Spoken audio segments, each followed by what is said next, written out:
used tweezers to get up in there and carefully yank the trespasser from her ear.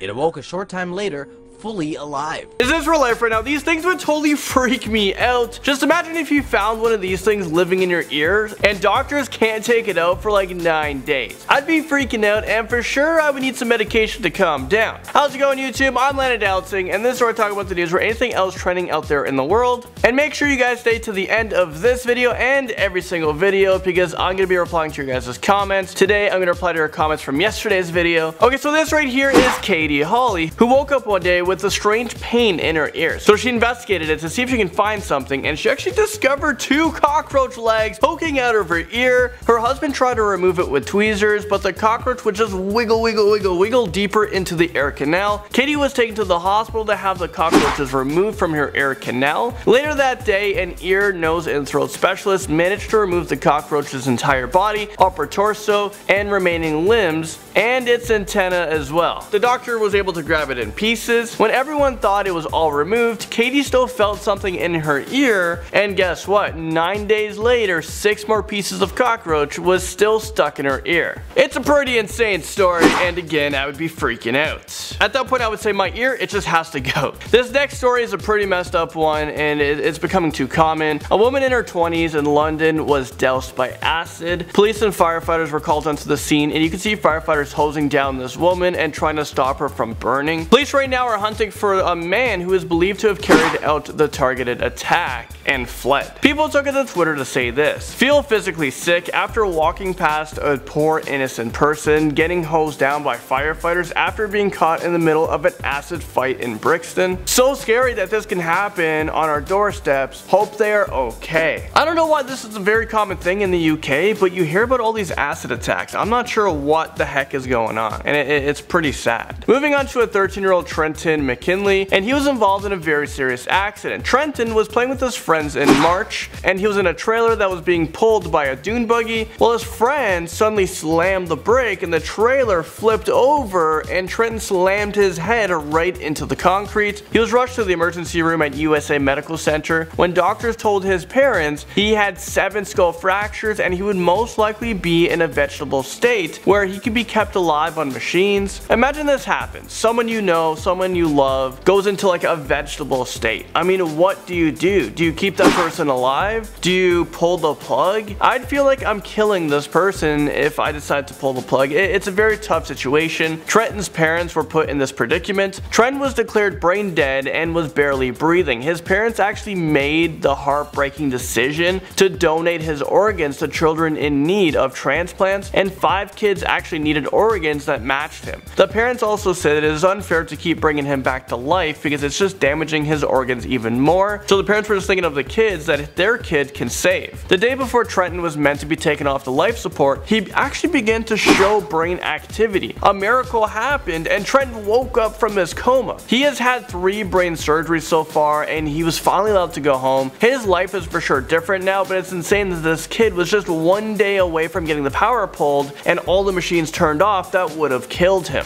Okay, so right now Tesla has been having a ton of problems. They've been so backed up in production, and by the time everyone gets their self-driving cars, other car companies are gonna, catch up to Tesla. I mean, they're already catching up with self-parking vehicles and lane assistance where you don't really have to have your hands on the steering wheel, it will steer for you. People are predicting that Tesla won't be the innovators anymore, while Elon Musk, the CEO of Tesla, well, he believes in his company so much that he just recently bought shares close to $10 million. That's about 33,000 Tesla shares. $10 million to him though is not a lot. I think these days it's hard to bet into the car industry. If Tesla doesn't work out, maybe we should be investing into Uber. They seem to be the one that are like the innovative ones. NASA has been working with Uber to create Uber in the sky, which is a taxi and delivery service, in the sky above cities. NASA is ensuring that they'll be the first ones to dominate the air. So imagine ordering Uber Eats and it just takes seconds for the delivery. There might soon be thousands of drones flying in the sky with like food. I would for sure get a crossbow and like try to shoot down. If I see McDonald's, I would hope that it's like a double cheeseburger or something, or maybe a Big Mac, extra sauce. Well, Uber is actually coming up with self-driving cars or Uber helicopters that could transport people to their destinations very quickly. So the future seems to be here right now. Okay, so a huge Fortnite update for you guys. I know a lot of you guys are playing it. I know I've been playing it a ton. Thanos has just arrived in the game.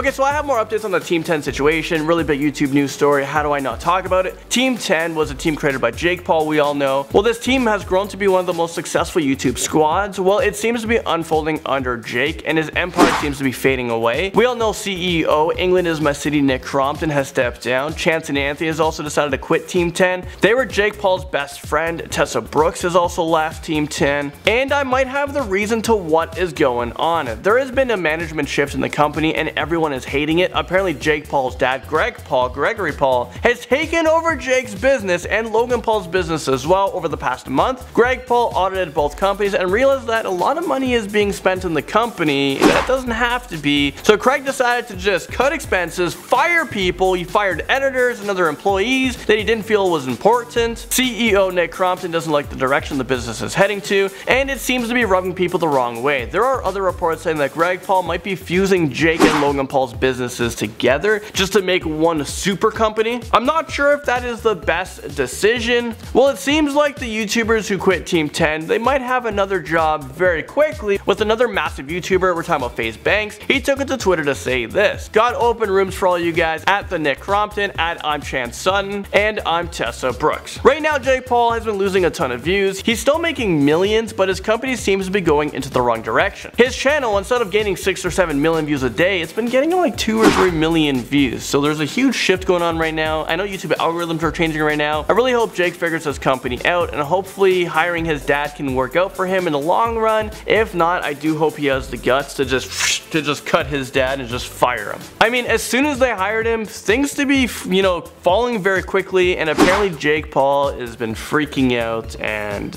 we may not see videos on his channel for the next few days unless they're pre-recorded. Alright, so you guys made it to the end of the video. It is time to reply to your guys' questions and comments from the previous video. First up, we have Mystic Wolf. You were the first YouTuber I watched. That was back in 2012, I believe, and I found your channel again. That is a very long time. 2012 is like a long time ago. Thank you so much for watching. Ducky R6 says, Landon, you better respond or I won't be happy, and then you're crying.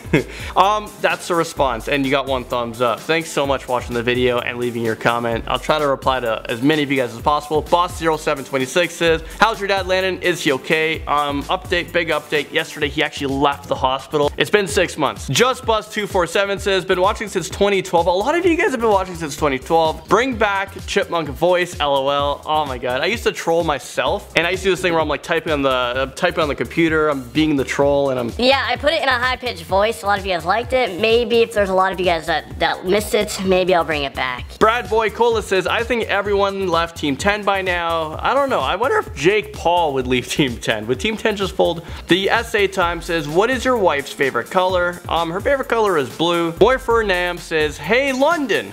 is that Landon? Is that me?